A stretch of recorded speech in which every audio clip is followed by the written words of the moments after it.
halfway through the 2007 ABSA Off-Road Championship Series, and here's our look back at the first 4 races, with exactly that many still to go to decide whether Class Crowns will rest for a year. And the Off-Road Series has been a fantastic development for Darling in the Western Cape.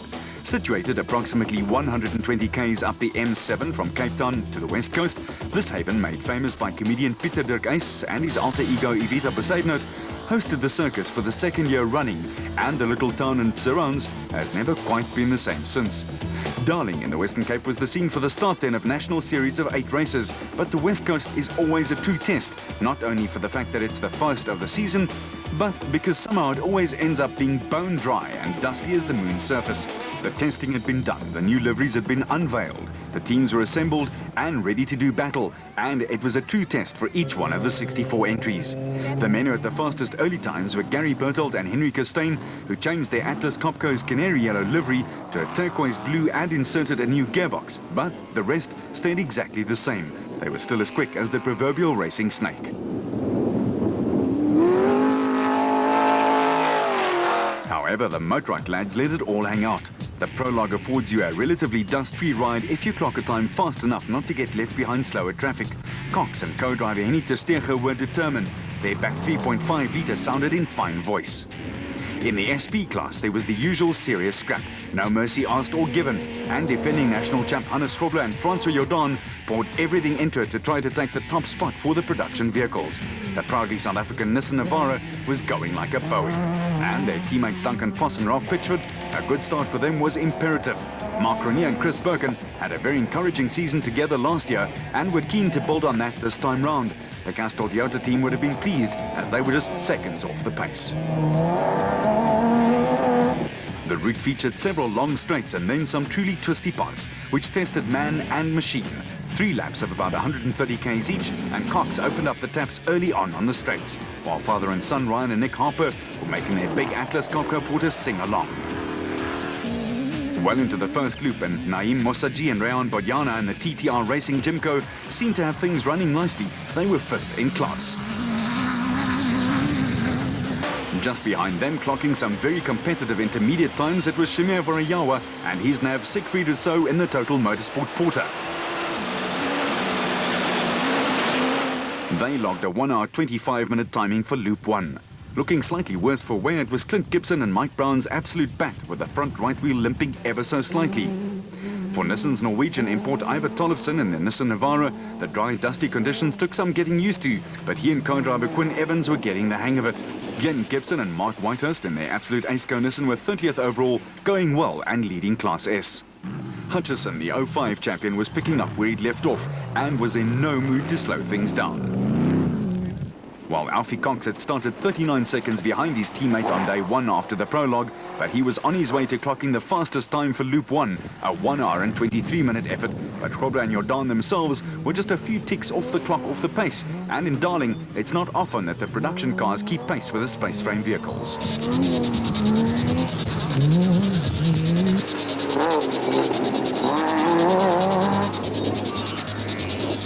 The Atlas Copco, Bertolt and Costain had a problem virtually from the start, and they dropped out, but their teammates, the Harpers, were flying up the order in their bat.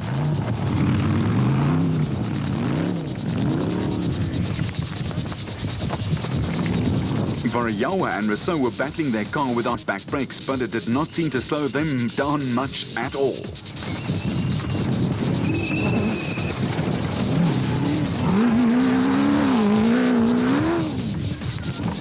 With Foss and Pitchford racing like they always do, an aggressive mix of caution and speed.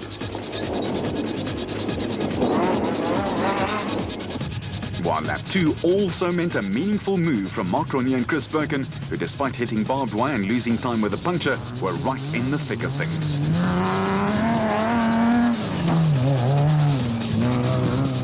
Brandon Harkis, who won here in a single special last year, and his co-Jean Moore were feeling their way in their new car, a Ford Ranger SP, while Manfred Schroeder and his co-Ward Huxtable were piloting the absolute Barnewall Ranger to 2 very consistent laps.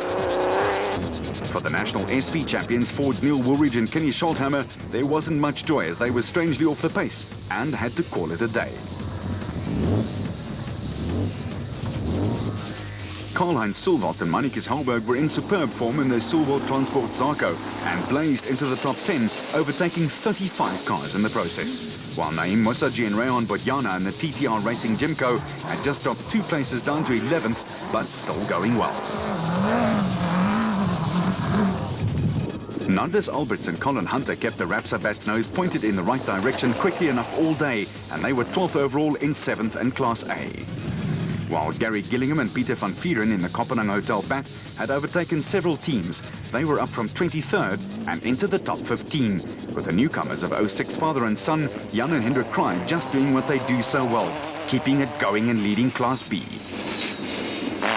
However, Class B second placers Johan and Etienne Besaidnout in the Edenko Bat had picked up 2 spots to put the pressure on the leaders, with Rokon CO Peter Ruthven and Johan Boshoff in the Rokon Bat making up 15 places, up from 31st.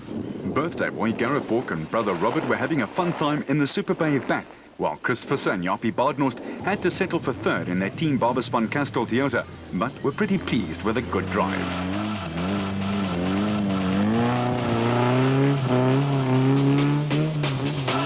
With Century Properties Developments Nissan, Mark Corbett and Rudy Balzar 1 place further back in the SP class. And just nudging into the top 20, the Besaidnoids were smiling from ear to ear in the Edenko Bat. But whatever the case may have been, the Western Cape dust was everywhere. Just ask Richard Schilling and Chris Davies, who were the only Class S car left in the race.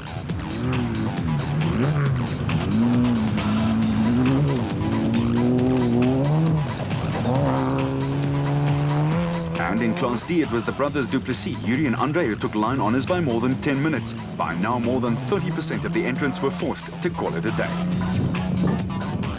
Yannick Visser and Joks Leroux were determined to again do their bit for Toyota, and they did. They were leading Class E by almost half an hour, with Labeskagni and Gerber second and 25th overall, a solid drive by the Raconics team.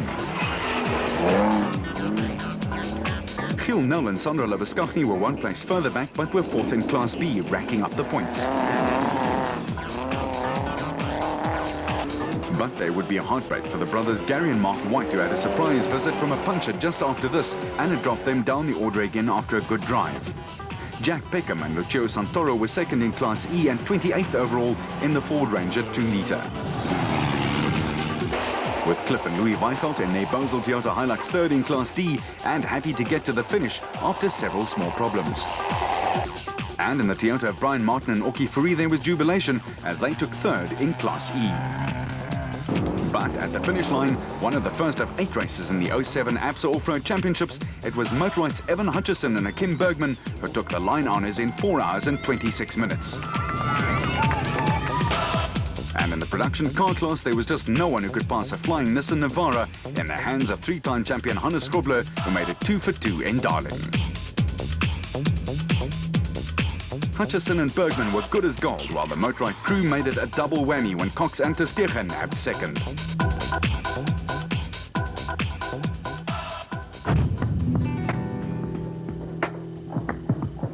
For the Motorite team manager Hutchison, the sport is his life. But with the helmet off, he's a devoted family man with 2 young children, waiting patiently for Dad to come home from his off-road exploits.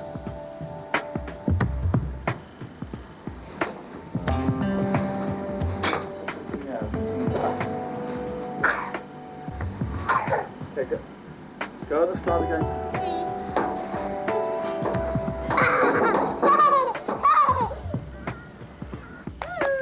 I'm definitely a family-orientated kind of guy. I enjoy spending time at home with my family. I've got a wonderful wife and 2 kids. It's all brand new family for me. I've got 1 little 6-month-old son and a 3-year-old daughter. Yeah, I definitely enjoy spending time at home with the family and with the wife, as well as with my extended family. My father, spent a lot of time with him, and my mother and my sister and so on. So that's definitely, that is my priority in life, is my family and my home life. And then the other half of my life is very simple. It's motorsport. My entire life has been dedicated to motorsport. I was born in Natal, in Poundtown, on the outskirts of Poundtown, where the most popular sport in those days was foot-ups, which is what it was called, observed trials now. And my father used to take me to go and watch that as a little 4-year-old and 5-year-old. And I think that's where the seed was planted. We had the Norcots that lived down the road from us. They were famous in those days. And ever since then, I've just loved motorcycles. And as a kid, I grew up with motorcycles, racing them, riding them. And since then, any opportunity to get involved with anything with an engine and wheels, be it on-road or off-road or any kind of engine, that's been my passion. Yeah. Motorride has been instrumental in the sport, not only for Evan, but for off-road as a whole. Yeah, with regards to Motorride, I've been very fortunate there again in that they're a very professional company. I know what I'm doing with regards to the racing and running the race team, but getting involved with Justin Cooper, the MD of Motorride, has taught me a lot, and he's taken the team a long way forward. What he's basically done is he's used the same principles that he uses from the business and put them into racing, and we get the best possible equipment we can. We get the best people we can, working within the team and supporting us. I've got some incredible people working for us. As I've already said, we've got Chris preparing the cars very well. We've got some of the best drivers out there. We've got Alfie Cox driving, myself. And then at the race meetings, we've got support from Steve and Brett Parker, who have been around for many years. And it's imperative to have people who know what they're doing, that are professional and can offer you the correct support. So, yeah, sponsorship it's all about sponsorship. It's all about those deals that are getting done. And the most important part about that is you've got to give them back. You've got to give back, and if you can, give back more than what you take. That's the only way you can be successful. After a stunning 2006, the next era hasn't been so good. We wanted to know from Evan what he figures could be the problem areas. Yeah, we've had a difficult year up until now. With regards to our standards and what I expected from the team, although we are doing better than we did this time last year, and we did end up with the first and second in the championship with 2 brand new cars we had built. So I expect the same again and better from this year. The cars were a little bit late in getting them out and getting them tested, so we had a few teething problems there. But we did get a win on the new car's debut. Alfie's won a race, I've won a race, and we're up in the championship, definitely still with a chance of winning, no problem. I expect no less than for one of us to win the championship, and the second one to be runner-up. I can't expect anything less than that. That's what I've promised my sponsors that I'm going to aim for, and I'll do everything that's possible to try and get that result. It is an interesting year because the competition is a whole lot better than it was 3 or 4 years ago. 3 or 4 years ago, all you needed was a very good car, and you could go and win a championship. At the moment, the competition is a whole lot better, and you need to be very professional. There are some guys that are really going fast. Nick Harper, he's really come to the top, and he's doing really, really well. And so is Shamir Barihawa, he's also up there in the top 4. I think out of those 4, you'll get a champion at the end of the year, I've got no doubt. But definitely my plan is to have Motorride 1 and 2, no doubt.